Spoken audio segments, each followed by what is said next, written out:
Amor, odio y propaganda, la Guerra Fría. Una serie de 4 episodios con George Stroumboulopoulos. La lucha global por dominar la mente del mundo.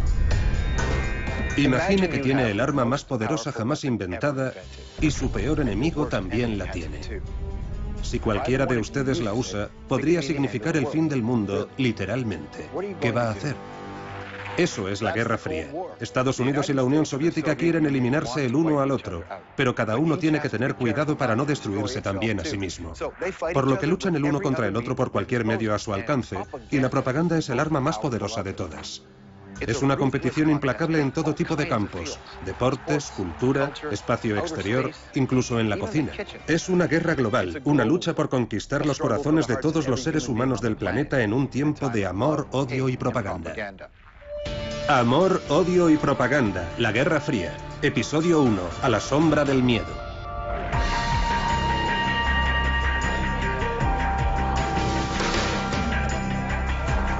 Primavera de 1945.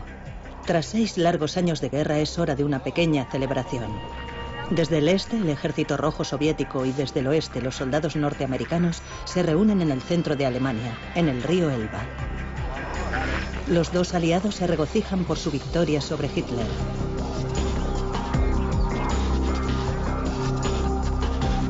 Aunque son extraños, hacen una fiesta como camaradas de armas.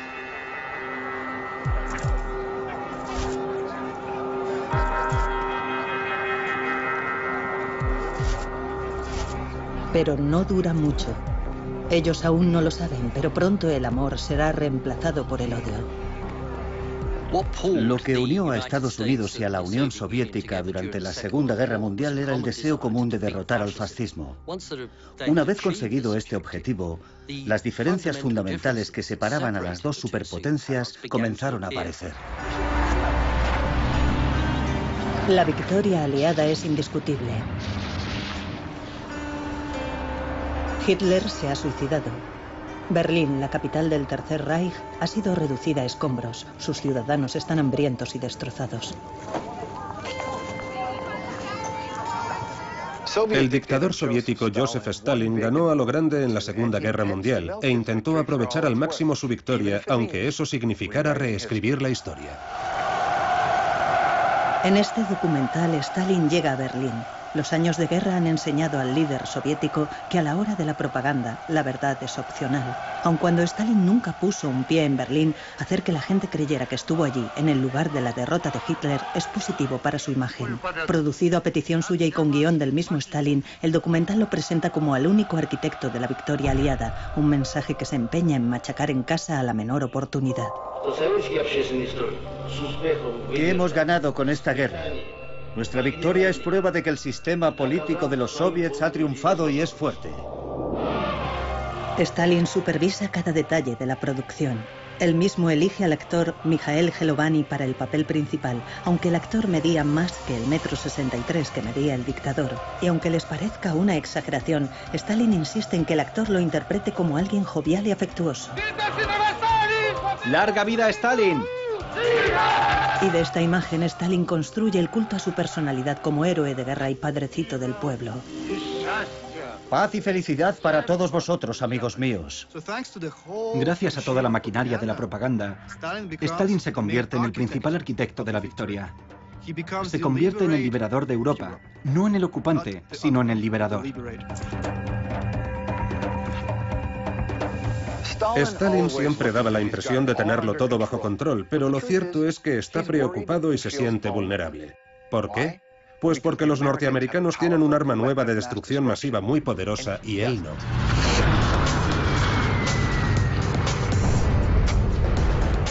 La bomba atómica es el as en la manga de Harry Truman. El nuevo presidente norteamericano tal vez parezca apocado. Quizá le falten las baladronadas y la talla política de Stalin, pero ha demostrado una cosa: es duro. Tiró la bomba en Japón no una, sino 2 veces. Una decisión que finalmente acabó con la Segunda Guerra Mundial. Truman es ahora comandante en jefe del país más poderoso del mundo y a la hora de defender la democracia, nadie lo hace mejor. Un primer estilo de vida se basa en la voluntad de la mayoría. El segundo estilo de vida se basa en la voluntad de una minoría impuesto por la fuerza sobre la mayoría. No hay ninguna duda de que a Harry Truman le faltaba carisma. Parecía ser un líder gris, más bien humilde. Pero sería su posición, en cierto momento conocida como la doctrina Truman, la que de hecho marcaría el tono del futuro de la Guerra Fría. Truman podría parecer aquel pequeño hombre de negocios que fue una vez, pero no se engañen. Este hombre lo dejó muy claro cuando afirmó: puedo enfrentarme a Stalin. El mundo ahora está dividido en dos bloques. La confrontación entre Estados Unidos y la Unión Soviética es una oposición entre dos imperios, dos ideologías, dos visiones del mundo. En un lado, el libre mercado, la democracia, la prensa libre.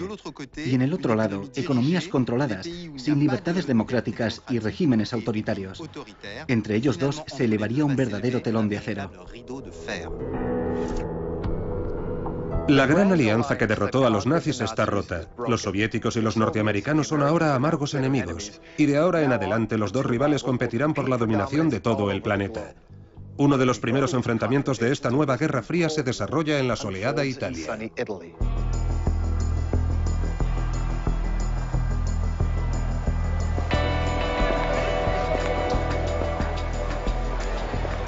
Este joven californiano no tiene ni idea de que está a punto de jugar un papel primordial en esta nueva guerra. Mark Wyatt tiene 27 años. Luchó con los marines en la Segunda Guerra Mundial. Vive en Washington y espera llegar a ser diplomático. Pero un amigo le dirige hacia una nueva profesión. Me dijo: mira, es estupendo si quieres degustar canapés y llevar pantalones de rayas. Pero si quieres hacer algo duro, será mejor que entres en la CIA.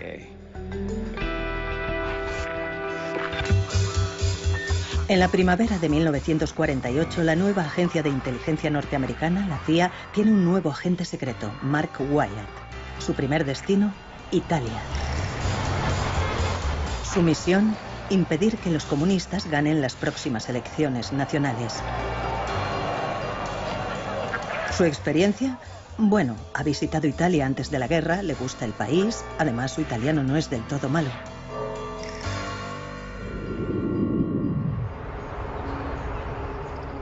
Como la mayoría de los países de Europa Occidental, Italia está en ruinas. Todo tiene que reconstruirse.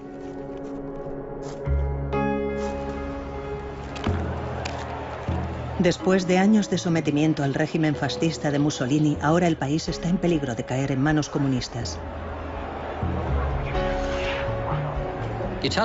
El Partido Comunista Italiano emergió de la Segunda Guerra Mundial con una brillante reputación debida principalmente a su resistencia al fascismo. Fue el Partido Comunista Italiano el que hizo renacer la esperanza en el pueblo italiano, haciéndole continuas promesas sobre la reconstrucción del país. Si los comunistas salían elegidos en Italia, otros países con partidos comunistas como Francia podrían seguir sus pasos, por lo que Truman estaba decidido a impedir que Italia cayera en manos de Stalin.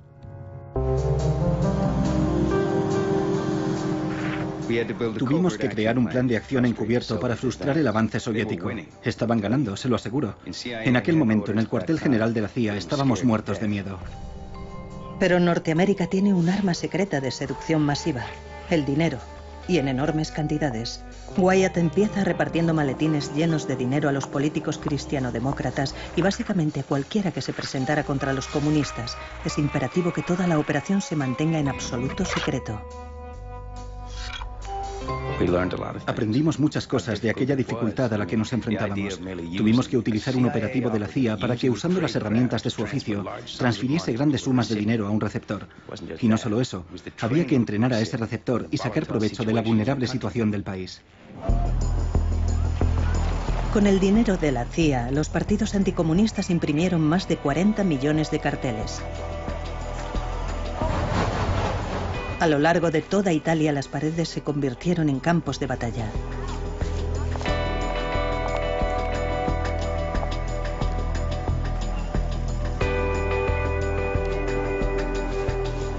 Noche y día, los mensajes de esperanza, miedo, amor, odio competían por el espacio, y aquella propaganda cubrió el país como un chabacano papel pintado urbano.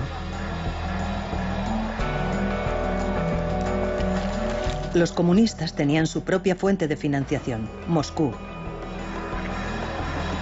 Todo esto estaba relacionado con el poder de los soviets y el de Norteamérica. Es la guerra por el poder. Incluso el Papa se involucró. Pío XII amenazó a los potenciales votantes comunistas con el arma más poderosa de la Iglesia Católica, la excomunión. Una victoria comunista era un verdadero peligro para la Iglesia, por lo que todos los sacerdotes, todas las asociaciones católicas se movilizaron en una campaña que parecía una guerra religiosa. De hecho, parecía una iglesia que iba a la guerra. La campaña se extendió más allá de las fronteras italianas. Un periódico italoamericano de Estados Unidos pide a los lectores que envíen cartas a Italia rogando a familiares y amigos que no voten a los comunistas. Os imploramos que no lancéis a nuestra bella Italia a los brazos de este cruel y déspota comunismo. Tened fe en la probada amistad de Norteamérica. No reneguéis de la ayuda que esta nación continúa enviando. No destruyáis en un día el maravilloso trabajo que ya habéis hecho dirigiendo a Italia hacia su reconstrucción. Por vuestro propio bien y por aquellos que quieren vivir en paz, eliminad la amenaza del comunismo. La Iglesia Católica se percata de la iniciativa y redobla la campaña de propaganda. Los católicos envían 1 millón de cartas a Italia.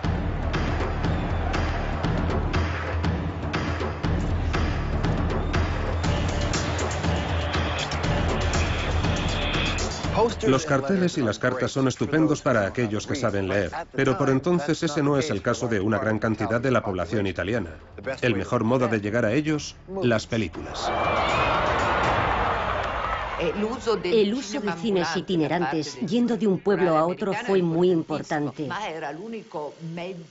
Fue la mejor manera de llegar a la población italiana, que estaba menos educada, y a los analfabetos. Y el uso de las imágenes en movimiento fue el mejor medio de extender la propaganda. Las películas son seleccionadas cuidadosamente por su propaganda anticomunista. El clásico de Hollywood, Ninotchka, resalta la diferencia entre los estilos de vida norteamericano y comunista. Si me quedo aquí una semana, le costará al pueblo ruso 7 vacas. Greta Garbo es la representación dura como una piedra de los soviets en París. Poco a poco sucumbe a los encantos de un hombre que encarna todo lo que ella odia. ¿Recuerdas los chistes que me contaste hace unos días? Me desperté en mitad de la noche y me reí.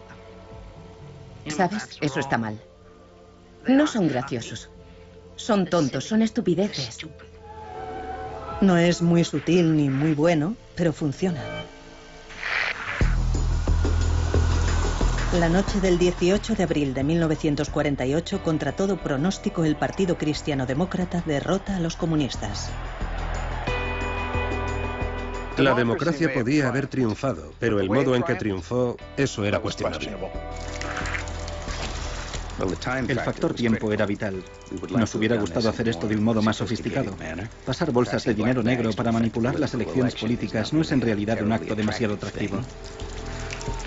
La inexperta CIA había superado su primera prueba.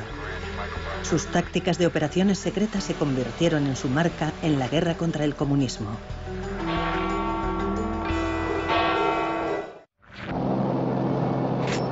Mientras nos acercábamos a Berlín, habíamos estado entrando y saliendo de algodonosas masas de nubes blancas. De pronto, justo sobre Berlín, todo estaba despejado. Al mirar hacia abajo nos quedamos sin respiración. Nada de lo que había leído, oído o visto me preparó para esa visión de desolación y devastación que vi abajo. El contorno sombrío y roto de los edificios, una vez majestuosos, se extendía de un extremo de la ciudad al otro. Era una masa moteada de destrucción total. ¿Dónde podrían vivir los 2 millones de personas? Verano de 1948, Berlín, una vez la capital estrella del Tercer Reich de Hitler, es una ciudad asediada. Su población se muere de hambre.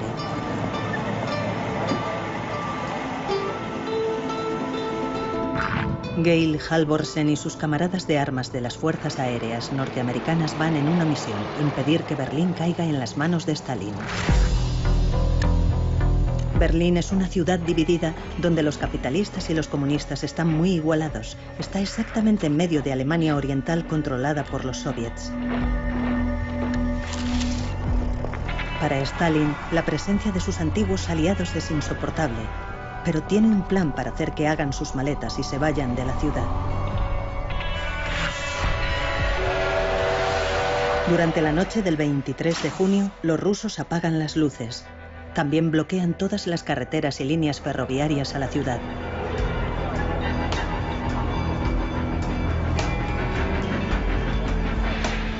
En una noche, más de 2,5 millones de personas se quedan aisladas del resto del mundo como rehenes en Berlín Occidental. Pero si Stalin creía que Truman iba a abandonar Berlín, le esperaba una sorpresa. La respuesta de Harry Truman: nos quedamos en Berlín. Punto.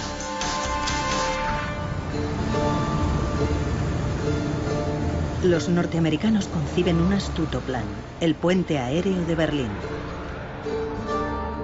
Cada 60 segundos un avión aterriza en Berlín, las 24 horas del día, llueva o haga sol.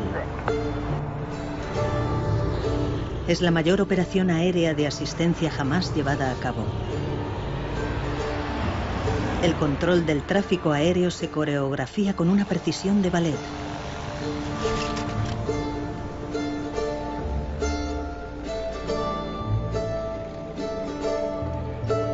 Para que Berlín sobreviva, necesita que lleguen más de 4.500 toneladas de suministros cada día, por lo que llaman a la misión Operación Vituallas.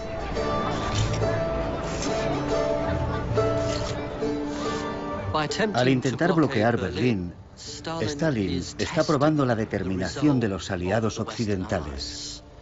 Y en este sentido, Berlín se convierte en una especie de microcosmos de la Guerra Fría en general. Sin embargo, Stalin estaba corriendo un enorme riesgo, porque si el puente aéreo de Berlín triunfaba, aquello significaría un enorme golpe de propaganda para Occidente.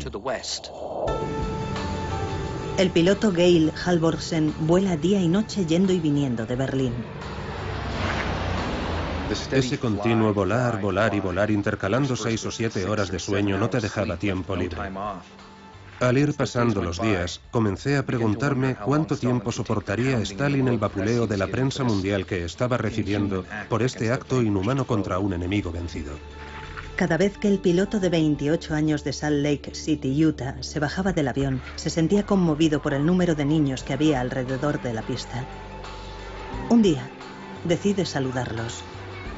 Me dirigí a la valla. Instintivamente me llevé la mano al bolsillo. Lo único que tenía eran 2 chicles. Algunos compitieron por una posición mejor para descubrir qué llevaba. En todas mis experiencias, incluyendo las navidades pasadas, nunca había presenciado tal expresión de sorpresa, alegría y puro placer como la que contemplé en los ojos y rostros de esos pequeños. Esa noche, en su habitación, Halvorsen concibe un extravagante plan. Construye unos cuantos paracaídas pequeños a los que ata con cuidado bolsas de caramelos y chocolatinas.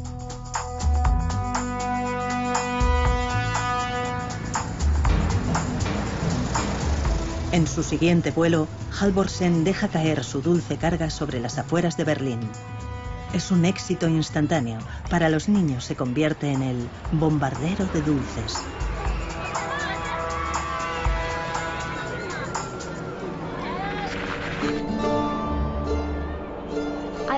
Iba de camino al colegio.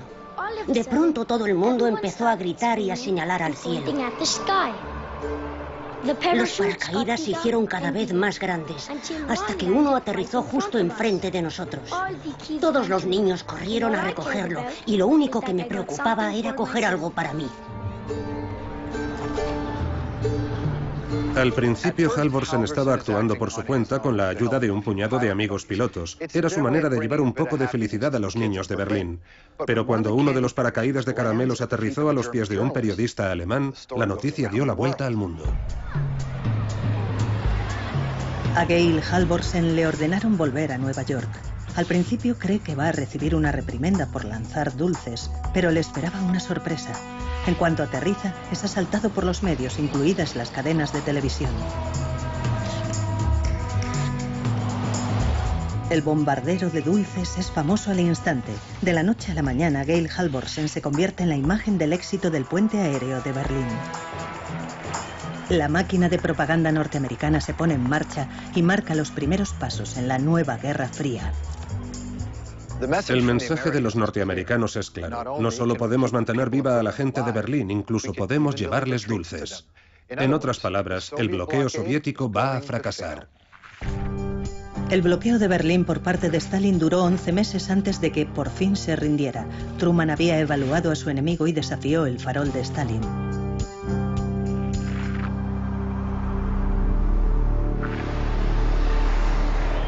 El éxito del puente aéreo fue otra derrota embarazosa para Stalin. Añadida a las desastrosas elecciones italianas, al comunismo no le está yendo muy bien. Para darle un poco de brillo a su propia imagen, Stalin pasa a la ofensiva con una campaña de propaganda. Quiere hacer creer a su pueblo que están viviendo la buena vida. Una venta difícil. La Segunda Guerra Mundial ha dejado a la Unión Soviética hecha un desastre.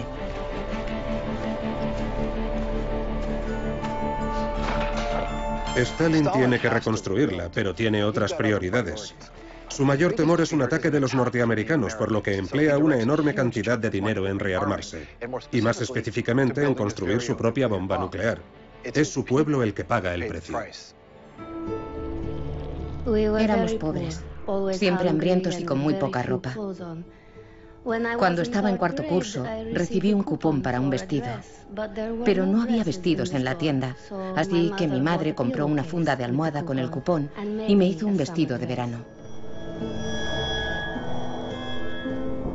Angelina Buzueva, de 10 años de edad, vive en Perm, a 1.400 kilómetros al este de Moscú. Comparte un apartamento de 11 metros cuadrados con su madre, su hermana, su hermano y su abuela, además de su tía, su tío y 2 primos.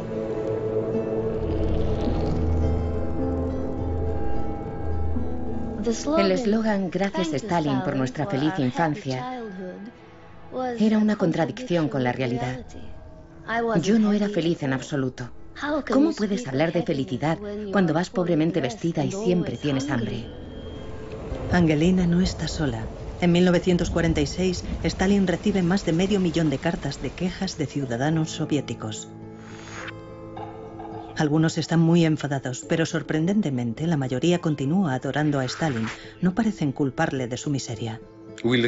Vivimos pobremente. No recibimos pago por nuestro trabajo en las granjas colectivas. Nuestros hijos están hambrientos. Pero usted no sabe nada de esto. Los únicos que engordan y están calientes son sus burócratas. Tejen historias para contarle, camarada Stalin. Le están engañando y mintiendo. Escribir al partido, escribir al régimen, a Stalin, era algo que se practicaba años antes de la guerra. Había una tradición en Rusia de considerar al zar como una especie de dios que podía ayudar a la gente sencilla a resolver sus problemas. Y lo mismo pasó con Stalin. La gente escribía a Stalin para quejarse antes de la guerra, le escribían para quejarse después de la guerra. Y después de la guerra, la gente tenía grandes expectativas, porque hicieron enormes sacrificios por la victoria, enormes sacrificios, por lo que creían merecer recompensa. Y cuando vieron que la recompensa no llegaba, querían que Stalin supiera lo que estaba pasando. Mientras el pueblo soviético clamaba por pan, Stalin les dio películas, e incluso tuvieron que pagar por verlas. Decenas de películas se exhiben en cines o al aire libre por todo el país. Irónicamente, como la industria del cine ruso fue completamente destruida durante la guerra, proyectan películas norteamericanas como Lo que el viento se llevó. Это будет кольцо с самым большим бриллиантом. Tener suficientes recursos para reconstruir el país y para producir películas que sean antinorteamericanas es demasiado paradójico. Tuvieron que echar mano de películas producidas por el enemigo, películas llamadas Trofeo, que capturó el Ejército Rojo cuando ocupó la Europa Oriental, especialmente en Alemania. Así que exhibían películas norteamericanas como Tarzán o la serie de Tarzán, proyectadas en los cines soviéticos después de la guerra. Y por supuesto, a la gente le encantaba ver esas películas. Las veían muchas veces. Y el dinero fluía hacia el presupuesto oficial soviético. Parte de ese dinero fue empleado en reconstruir la industria del cine soviético, que puede ponerse en marcha para producir cine de propaganda soviética. Pero mucho de ese dinero fue directamente a la investigación nuclear soviética. El 29 de agosto de 1949, desde un avión sobre el desierto de Kazajistán, la Unión Soviética detonó su primera bomba nuclear. Fue llamada Primer Rayo. Stalin ahora tenía su propia bomba. La balanza nuclear está equilibrada, por ahora. El mundo de pronto es un lugar mucho más peligroso.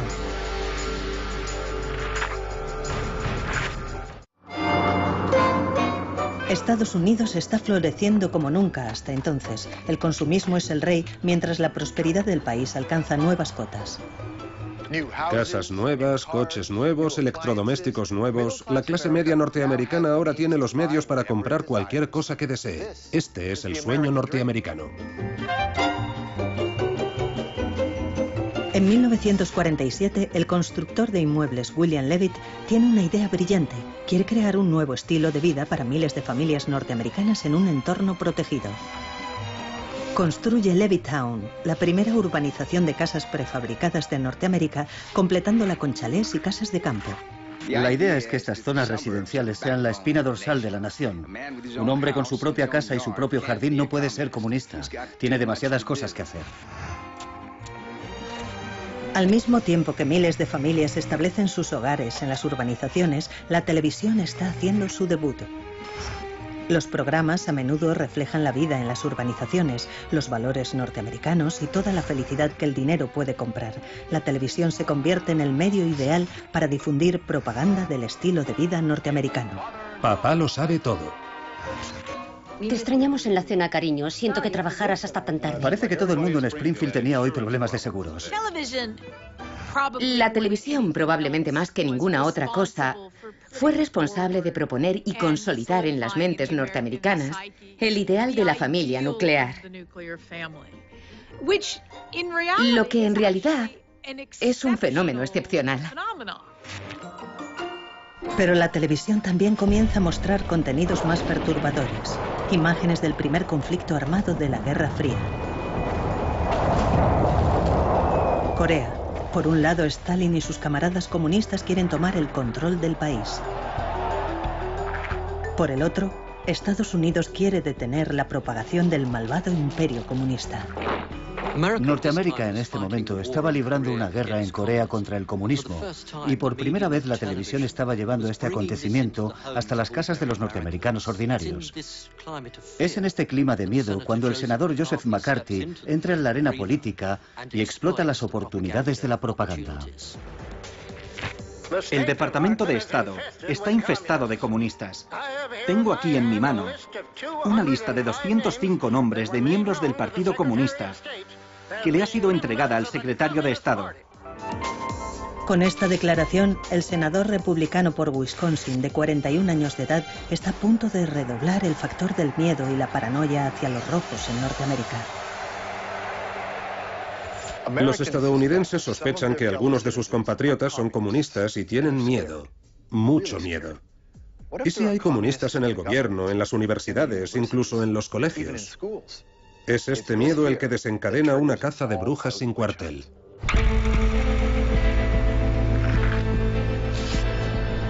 La caza de brujas comunistas está en marcha y habrá muchas bajas. Durante el reinado del terror de McCarthy, todo el mundo es vulnerable, incluso los profesores universitarios.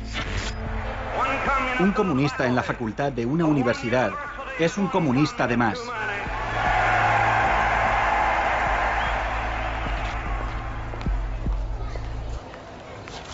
Los poderes establecidos contra mí eran ejercidos por idiotas y la caza de rojos no desafió mis creencias, desafiaba mi libertad. Desafiaba la libertad de todos nosotros. Chandler Davis, de 25 años de edad, era profesor de matemáticas en la Universidad de Michigan. Como muchos académicos e intelectuales norteamericanos, provenía de una familia abierta a los ideales comunistas. Incluso fue miembro del partido durante unos cuantos años. Pero esos tiempos quedan atrás cuando le convocan ante el Comité de Actividades Antinorteamericanas. Le preguntan si es o alguna vez ha sido miembro del Partido Comunista. Le piden que revele los nombres de colegas que pudieran ser comunistas. Chandler ejerce su derecho constitucional y se niega a responder. Le encuentran culpable de desacato y le sentencian a 6 meses de prisión. Él apela, pero el daño ya está hecho. Dejé de ir a mi despacho. No veía tanto a mis amigos. Y como la gente pensaba que el caso estaba perdido y no tenía esperanza, me apartaron de mi trabajo y de mis amigos. Me sentí abandonado. Me sentí completamente solo. Él no es el único que pagó ese precio. Su mujer, Natalie, estaba estudiando historia francesa y preparando un viaje a Francia hasta que le retiraron el pasaporte. Estaba totalmente abatida. Estaba destrozada. Además, estaba embarazada en aquel momento. Mi reacción inmediata fue de conmoción. Había imaginado un proyecto verdaderamente emocionante en Francia y no podía hacerlo. Estaba furiosa. Sentí que era injusto. Chandler Davis entra en la lista negra y le echan del trabajo. No eran los gulags de Stalin o un campo de concentración nazi. Pero cuando entró en la lista negra y no pudo encontrar trabajo, me dije, Dios mío, ¿cuándo acabará todo esto? Chandler Davis terminó en la cárcel no porque fuera o hubiera sido alguna vez comunista. No, porque sencillamente se negó a responder a las preguntas de un comité de políticos ambiciosos e interesados. Para cuando el senador McCarthy se enfrenta a las Fuerzas Armadas estadounidenses, está claro que ha ido demasiado lejos. Su comportamiento es cruel, insolente, y gracias a la televisión está siendo retransmitido a todos los cuartos de estar de Norteamérica. La gente ha visto suficiente. Es irónico que el medio que le catapultó sea el que le destroce. Hasta este momento, senador, creo que nunca había calibrado su crueldad o su osadía. Después de 10 años, la histeria provocada por el macartismo se quedó sin fuerza, pero dejó una mancha permanente en la democracia norteamericana.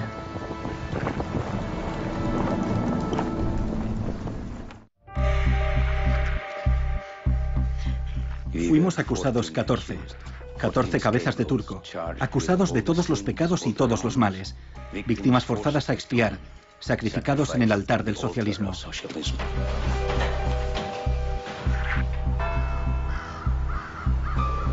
Enero de 1951, Praga.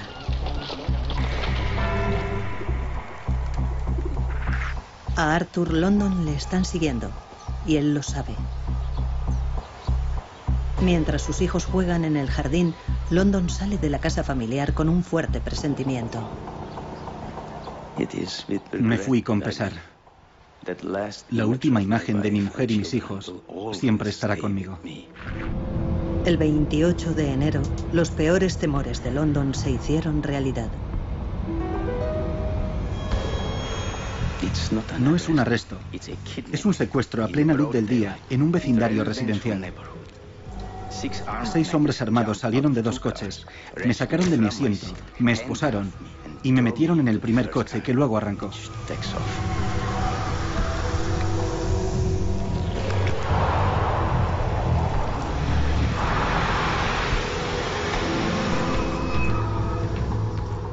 Stalin es clínicamente un paranoico, por lo que no debería ser una sorpresa que él también viera espías y traidores por todas partes.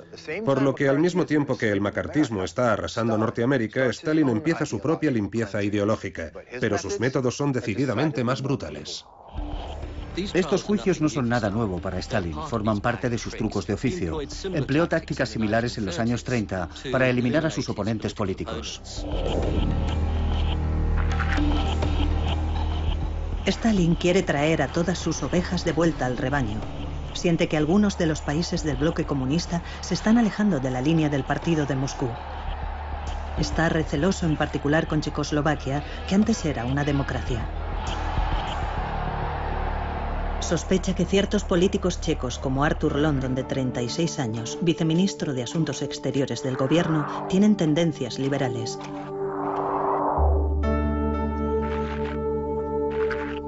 London no está solo. Es uno de los 14 oficiales checos de alto rango que son arrestados y acusados de traición. Lo más extraño es que él y su mujer, Liz Rickle, han sido comunistas acérrimos desde el primer día.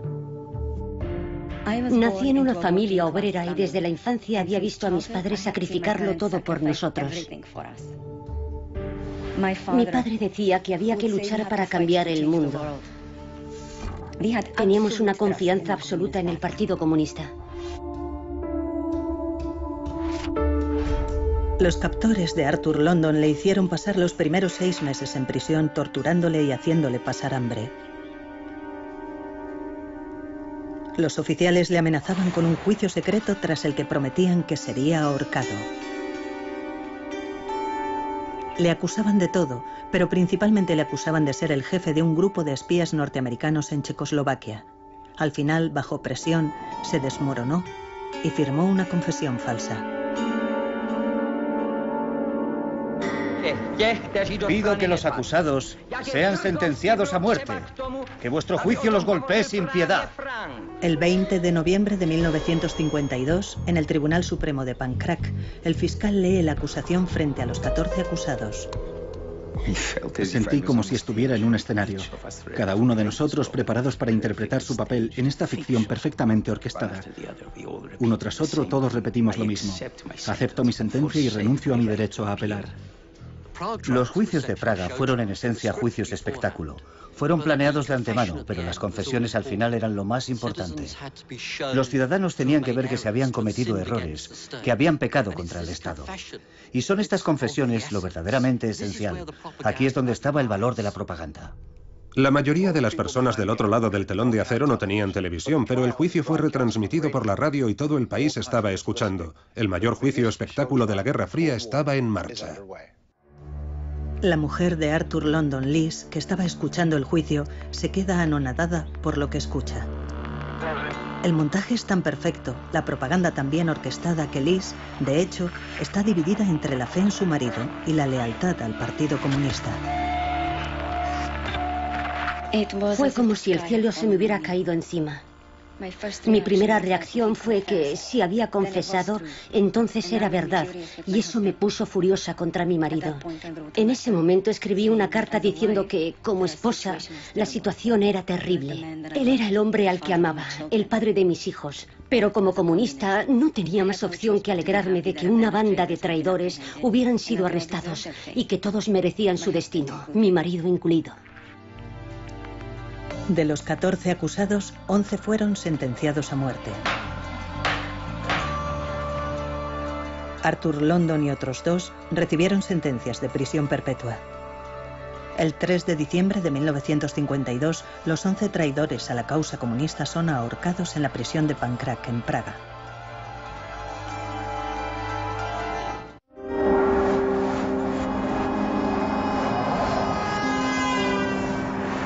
5 de marzo de 1953, Moscú. Joseph Stalin, el hombre que ha dirigido a la Unión Soviética con puño de hierro durante 25 años, ha muerto. Stalin podía haber muerto, pero los oficiales soviéticos querían seguir manteniendo la imagen de que era un amoroso padre para su pueblo. Pero ahora que ya no podía hacerles más daño, algunos de sus ciudadanos comienzan a ver a Stalin como el hombre que realmente era. Su muerte se anuncia por la radio. Incluso aquellos que sufrieron bajo su tiranía, como la familia de Angelina Busueva, lo ven como una tragedia. Estaban todos llorando. Mi madre, mi hermana, mi abuela. Yo no lloraba. Mi abuela dijo que ojalá hubiera muerto ella en su lugar. Pero había sufrido mucho por su culpa. Su hija había sido arrestada, sus nietos metidos en un orfanato, su yerno ejecutado y su marido perseguido a causa de su religión. Para los comunistas de todo el mundo, incluidos los italianos, la muerte de Stalin fue vista como una tragedia. Pero vista desde el mundo libre, para los Estados Unidos la muerte de Stalin era el renacer de la esperanza, quizá la esperanza de que la tiranía acabara.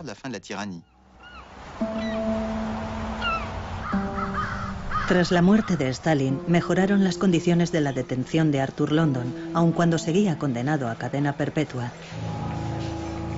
Su mujer Liz le visita regularmente y cada vez que va le lleva tabaco y papel para cigarrillos.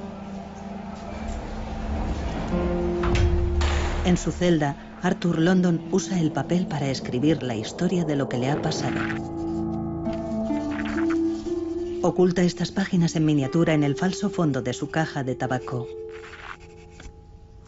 Cada vez que Liz le visita, se las entrega. Poco a poco, papel a papel, Liz London descubre la verdad, pero tarda un año en saber la historia completa. Presiona a las autoridades para que liberen y rehabiliten a su marido. En febrero de 1956 se presenta en la prisión. Me llevaron a un despacho de la prisión y tras unos minutos se abrió la puerta. Arthur me vio y yo grité: "Eres libre, eres libre".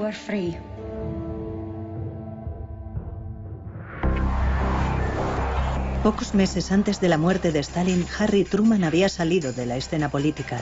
Podía haberse presentado otra vez a las elecciones presidenciales de 1952, pero con 68 años de edad eligió retirarse. El hombre que hizo agachar la mirada a Stalin dejaría su marca en la historia del mundo. Supongo que la historia recordará mi mandato presidencial como los años en que la Guerra Fría comenzó a ensombrecer nuestras vidas. Harry Truman pasó a la historia como el único hombre que ha usado una bomba nuclear como arma. Pero también entendió que la bomba podría significar el fin de la humanidad. Lo que vemos en el periodo temprano de la Guerra Fría es que la propaganda está dominada por el miedo a la aniquilación nuclear. Pero lo que también se demuestra es que la propaganda es una especie de sustituto del campo de batalla tradicional asociado con las guerras anteriores. La propaganda se ha convertido en una herramienta ideológica y llegará a ser algo más importante incluso en el siguiente periodo.